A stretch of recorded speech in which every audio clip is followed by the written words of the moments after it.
All right, everybody, welcome to the Power Comics YouTube channel. I am Evan Husney, the CFO of Power Comics, but I'm solo here today. There's no Gabe Deichel, our head researcher. He has taken the day off, so I thought I'd just do a quick little informal video to give a little bit of an update because I had an incredible trip over this past weekend to Charlotte, North Carolina for Heroes Con, the Comic-Con down there in Charlotte, long running for true comic fans. It was awesome. I picked up a lot of crazy books. I talked to a lot of people. I met a lot of Power Comics fans. I made some new Power Comics fans.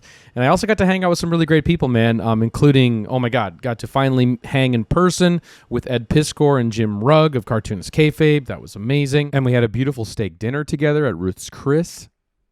I got to meet our homeboy behind Comic Clear, who's killing it with the clear backing boards, comicclearsupplies.com. Great stuff. I use it for all my Power Comics.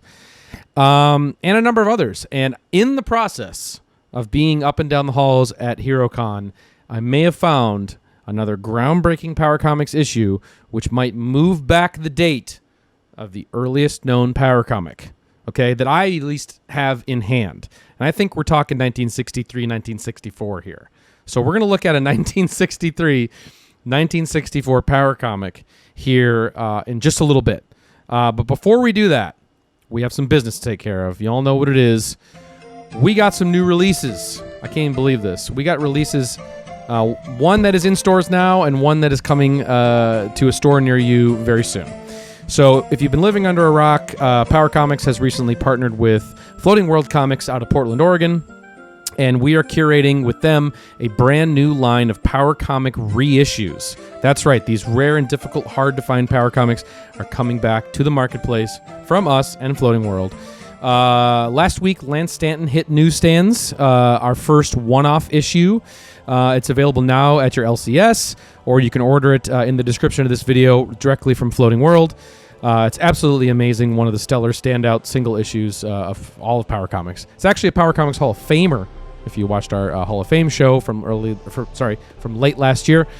And the Vendetta Holy Vindicator trade paperback, our first trade paperback release, 160 pages of Steve McCardle's Thrashing Metal Mad series. That's what I'm calling it. Vendetta Holy Vindicator, absolutely amazing stuff.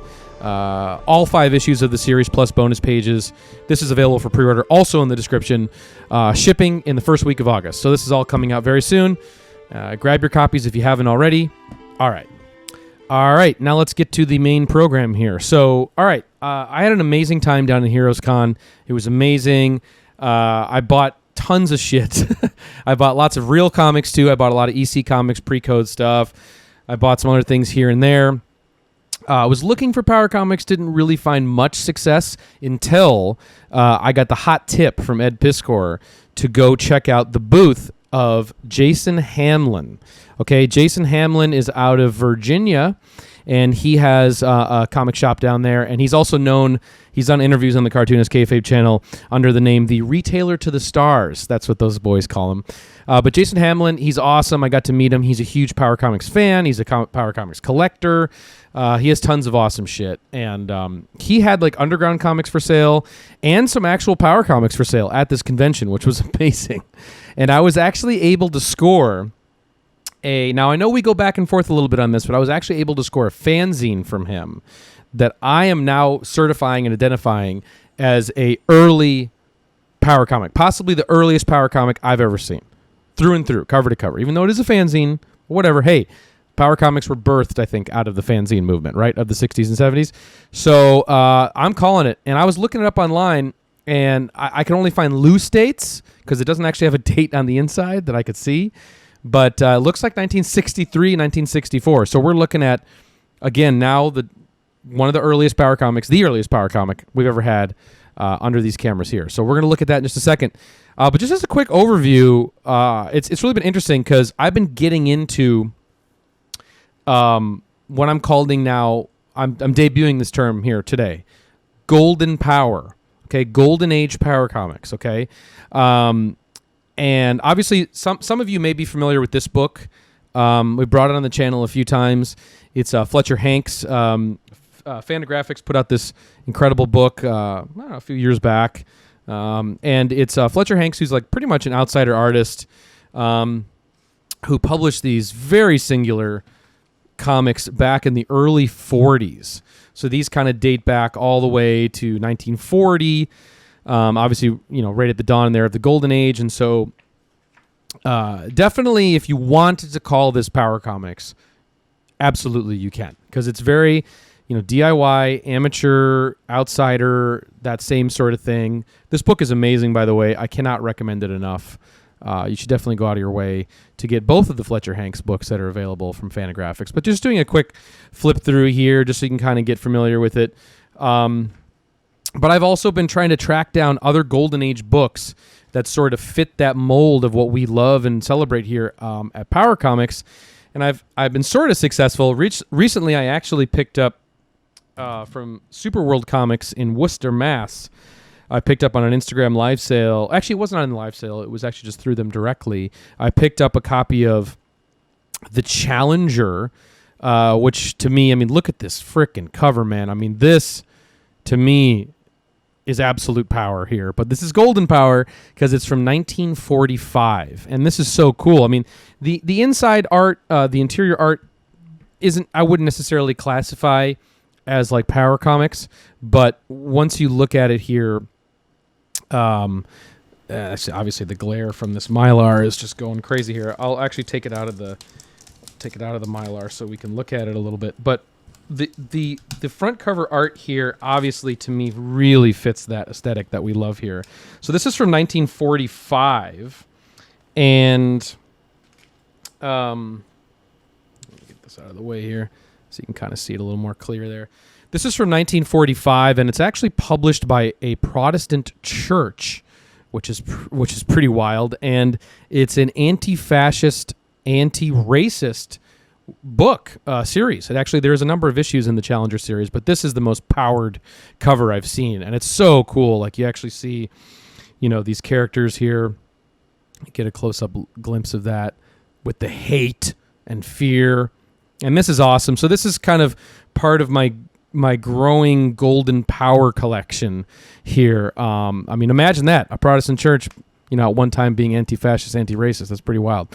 But this book is amazing. And so I'm on the lookout for more things that kind of fit this bill. So if you guys are comic collectors, Golden Age collectors out there, and you know something that might fit the Power Comics ilk, definitely let us know. So there's the Challenger. But the thing I actually bought from Jason Hamlin, this fanzine, I'm gonna show now under the camera here, is really cool. This is Fighting Hero Comics number 11. Okay.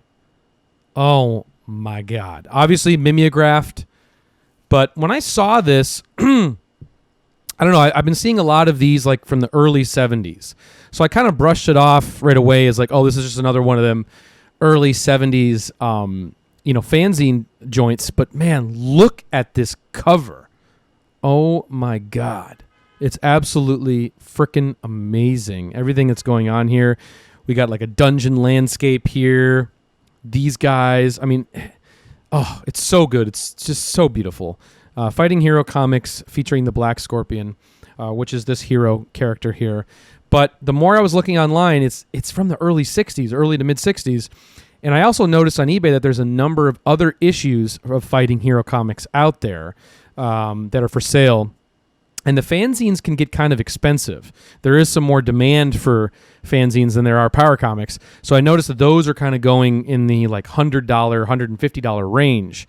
Now, I don't know, it's kind of a little rich for fanzines to me, but I don't know, maybe that's the going rate. Maybe I just got to, bear down and start ordering some of these. Or if anybody out there wants to pull the trigger on a few of these and scan them for our collection, please do. I actually just scanned this and also uploaded it to our Patreon. So if you want to take a look at this in close detail, because I know the mimeograph can be kind of hard to read on YouTube, it's up on our Patreon right now. But this was the find of Heroes Con, for me at least. I was really excited when I saw this because I was like, holy shit, this is freaking power, man. And so we're going to take a look at it. Hopefully the camera can pick up the mimeograph.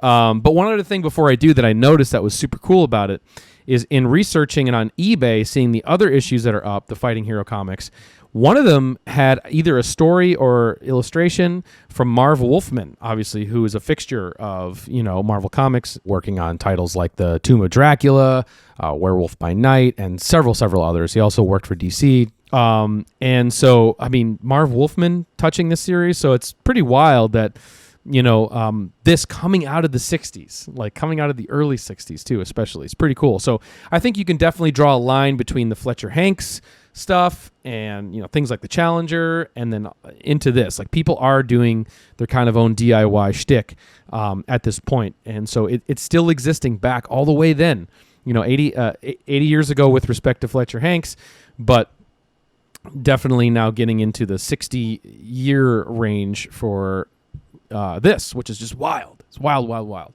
So anyway, let's take a look at it. Fighting Hero Comics. I mean, this cover is incredible.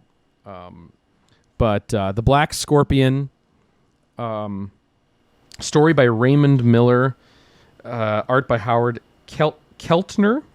The Black Scorpion versus the insidious Dr. Chang, basically outlining a story here.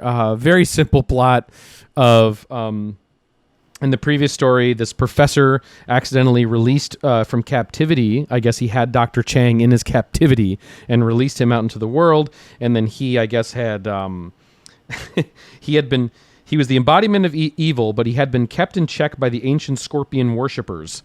So Chang killed the professor and kidnapped his daughter. That's her, Donna, and she escaped, taking with her the sacred cape, which protects her from evil, and that's what the sacred cape, I guess, she uses to become the Black Scorpion. So, pretty awesome art, though. Yeah. And then as soon as I was flipping through this at Jason's booth, I was just like, holy shit. Like, this is just great stuff. I'm hoping it's showing up all right on cam here, but... Like, when I looked at this, I was like, oh, yeah, Power, 1975-ish is kind of what I was thinking, but just had no idea that it was actually into the 60s. And so the story basically here, I'll just give a quick summary of it. Donna has escaped from Dr. Chang. I guess he has some sort of lair or castle. and she runs back to some domestic situation with her friends. But her friends don't know that she's the Black Scorpion. And, of course, Chang is demanding that his minions bring her back. And so then the minions race out. And this is a great panel here, too. I don't know if you can really see it. I'll try and punch in on this stuff, too, in the edit. But they basically track her down and they climb in this window. But they actually grab the wrong girl. They don't grab Donna. They grab a wrong girl. Chang's minions do. Of course, then Donna and her friend Steve hear the ruckus from upstairs. They go and look, and they see... I love how he busts through this door here, too. That's fucking awesome. And he sees that she's gone. Joyce is her name, is the woman that's been kidnapped. And they see her, Joyce being run off by these minions. It's pretty great stuff. Pretty awesome stuff. And then, of course, the guys bring... the minions bring Joyce to Dr. Chang, and he's like, "You idiots! This isn't Donna." And then they're like, "Huh?"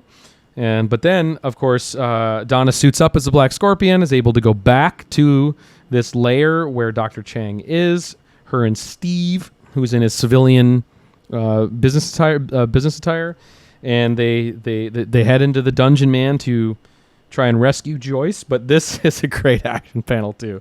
I'll punch in on this. It's amazing. And this mimeograph has this like wood carving sort of quality to it, which is amazing. But this panel here is just amazing. Suddenly, an intruder sees him. Just love that action panel. It's awesome. And then Donna basically watches Steve attacking these weird putty guys, and she's running through the lair, seeing Steve, like I said, fighting with these guys, and then meets up with Chang and realizes that Joyce is in here, and they got to get Joyce out of here. But this is awesome. This kick, great power form on this kick. That's another identifier for me. But how fucking great is it that she just picks up a fucking chair, total WWF style here, just takes a chair and breaks it over dude's head. Love that. That's just great. You boys just aren't very tough. Love it. Where is Dr. Chang? Gone. He got away during the fight. So then that basically concludes the story. Like, we don't know what happens. It's a cliffhanger. Like I said, this is issue number 11, so there's a lot more of these out there. And this is obviously the only one I have. But yeah, shout out to Jason Hamlin, man, for hooking me up with this, because this is great. Doesn't have a date here, which is frustrating, but I noticed that some of the other ones on eBay do. So that's where I was able to pull that date from. Then there's a really hard to read story here, at least in this here. This is supposed to be a splash page. And you can make out this faint lettering here. Probably won't show up on this camera. That says Helios, the sun god, by by Bernie Bubness. Written and edited by Bernie Bubness. Very power nom de plume. So Helios, hear my plea. My wife has been seized by the dream demon. Love it. I need your help urgently. And obviously this guy here, it's fucking great. And this page too, just screaming, just the sparseness of this. And just this quality to mimeograph too. And it's just also wild to think about, like, back in those days, just in terms of like having to create these mimeographs, like by mixing, I guess, the different inks and having to, like, you know, make these copies by hand. It's just such an amazing analog concept that, you know, was very ubiquitous, obviously, back in these days, but just gives it a unique kind of quality to this. And there's just a lot of nonsense here. Thanks to, thanks to Gerandes the Jester, this gap into the dream world has opened, I pray, to the other gods that I am in time. Okay, cool. This face, amazing. This actually looks like Gabe. This is definitely a Gabe swipe here, for sure. And then just awesome stuff. I mean, this is even more powered up than the last story was. You know, talking about the dream demon has sought vengeance upon me for aiding you in conquering its armies by taking Rhonda, my wife. Yeah. This obviously great too. This sword chucking panel here is amazing. So great. The standoff. So, Helios, we meet again, this time prepared to meet with death. Great. That's awesome. Just great. So, yeah, man, this was just quite the pickup for me. Just didn't expect to find much power at a Comic-Con. It's very tough to find power at a Comic-Con. But, yeah. Really, really, really great stuff. I couldn't tell if this was, a duplicate back page, unfortunately. So I don't know if this is like if this adds value to the book. You know, sometimes when you have a double cover, having a double back cover, does that add value to this to this issue of Fighting Hero Comics 11? I don't know, but fucking awesome stuff. So this I'm definitely going to cherish. It was just an unexpected pickup. Thank you, Jason Hamlin, for letting me score this and show it off here. Hey, earliest known power comic now. I guess we're calling circa 1963, 1964. Here it is, Fighting Hero Comics, number 11. Welcome to the Power family. So that's really cool. I also did score one other thing I'll just kind of show real fast. That was kind of fun. It's also early. Another thing from Jason I scored that's early is Ace of Spades. I don't know if this is the number one. It might be. I totally thought this was 80s when I first looked at it and kind of brushed it off a little bit, but it's actually 1973. So again, this DIY self-published thing, he knew all about it. Jason knew all about it. Oh yeah, Ace of Spades, you know, that's cool. So he dug this out for me too. And this is a little more accomplished. It's obviously got, you know, it's an anthology of sorts, so it has different artists across the whole thing. I'll just give a quick flip of it. But it has some things, like this is a little sparse and kind of wobbly, you know, which is pretty cool. So much easier to read than the mimeograph.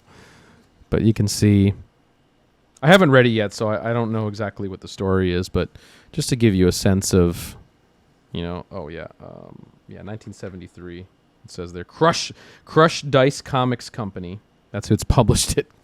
Sick name. Yeah, but look at these fight scenes. That's awesome. I love that. That's great. Yeah. Yeah, just these amateur DIY comics from this time period, man. I'm really starting to have a fixation for these more so than the 80s or definitely the 90s stuff. But the 70s and 60s power comics, man, is where it's at. Or just even the golden power, like trying to find more golden power. We got to find more golden power because I think that's really where it's at. Look at this. Fun little splash page there. But I think that's really where the future of my power comic collecting is going, is in that golden power. Wow. Very wordy. Oh my God, word overload here on this story. Love this, the heavy inks on this car. The tracing, presumably, for some of this stuff like that. Wow. It's a real puzzler. Which one of these men is really bald? Wow. Weird. Yeah, so just kind of a DIY kind of deal here. I actually really like this. Wow. Story and art by Matthew Howarth. Lettering by Rod M. Barson. Yeah, this is cool. Love the look at this. Wow. Yeah. Pick up Ace of Spades, guys. Try and see if you can track down this. Kind of a fun get. So yeah, this was also kind of just a cool little potential power pickup from Heroes Con. So yeah, those be my 2 top power scores in Charlotte this weekend. Just kind of fun. Thought you guys might like to see that. Real quick before I sign off, a little short video here for the week. But I wanted to show you something awesome I got in the mail from one of our power heroes. Of course, I'm talking about Mr. Tony LORENZ. Okay, Tony LORENZ, obviously the artist behind Jontar 1. He's the man behind our favorite power comic of all time. Of course, we refer to this all the time as the Citizen Kane of power comics. This is a copy I might be sending into CGC. We'll see, because it's really clean. But Jontar 1, Tony LORENZ, the artist. But anyway, Tony LORENZ knows I'm a big Fantastic Four guy, and recently I made a life investment purchase not too long ago by picking up a real comic, not a power comic, a real comic, which is Fantastic Four issue number 5, which, for those of you who don't know, is the first appearance of Dr. Doom. And I did get it in the CGC slab. Kind of makes sense for a book like this. But I did pick up Fantastic Four number 5 semi-recently. It's been a little while since I've had it now. But, yeah, man, I've just been really into reading those early Kirby issues. You know, I think there's something a little power about Kirby, too. Obviously, he's one of the greats of all time. But, you know, he's got a singular style, right? And he's influenced a lot of the people that we love. But anyway, big love for this book. You know, for many reasons. First appearance of Dr. Doom's big deal. But Tony, I kind of threw out to Tony kind of haphazardly. I was like, dude, you should do a commission for me drawing the cover to Fantastic Four number 5. And he took it right to heart, man. And he did it. And I was happy to oblige. And he sent it in, and it's fucking amazing. Let's take a look at it. Here is Tony LORENZ doing Jack Kirby. Okay? Tony LORENZ doing Jack Kirby. Whoa. Take a look at that. How freaking awesome is that? Let me square up the camera here. Sorry, we're getting wide. But yeah, Tony LORENZ recreation of the Fantastic Four number 5 cover just for me. How cool is that? That's so freaking cool, man. And you can hit up Tony LORENZ. I'll actually put his email address in the description of this video. You can hit up Tony, and he'll do commissions for you. He'll do whatever you want. I mean, you know, so definitely hit him up, and he will get to work on whatever you want him to do. And this is like incredible. And I was very impressed by this. I mean, look how great this is. I mean, this is a really nice reproduction of this cover. I mean, the lettering is spot on. the Doom looks like perfect, you know? I mean, it's amazing. Those flames, those early Kirby Human Torch flames, I love them. And he nailed that here. Yeah, it's great. Yeah, awesome, awesome work. I love that Tony Lorenz after Jack Kirby signature there. Yeah, this is definitely going in the frame, going on the wall. So just wanted to show it off because Tony Lorenz is the man. He's the best. And he absolutely did a great job on this. So thank you so much, Tony, for this amazing commission. And I encourage everyone to get out there, get your Tony Lorenz commission. And we'll catch you later, guys. Have a good rest of your week. And sign up for that Patreon, too, while you're at it. And follow us on Instagram if you're not. Subscribe to our videos on YouTube. And like this video. Of course, it helps us. All of those things helps us and also supports the artists behind our favorite power comics. Anyway, I don't know how to end a video. I always trail on and on and on. So I'll just end it now. Thank you, everybody. Take care and have a great night. Bye.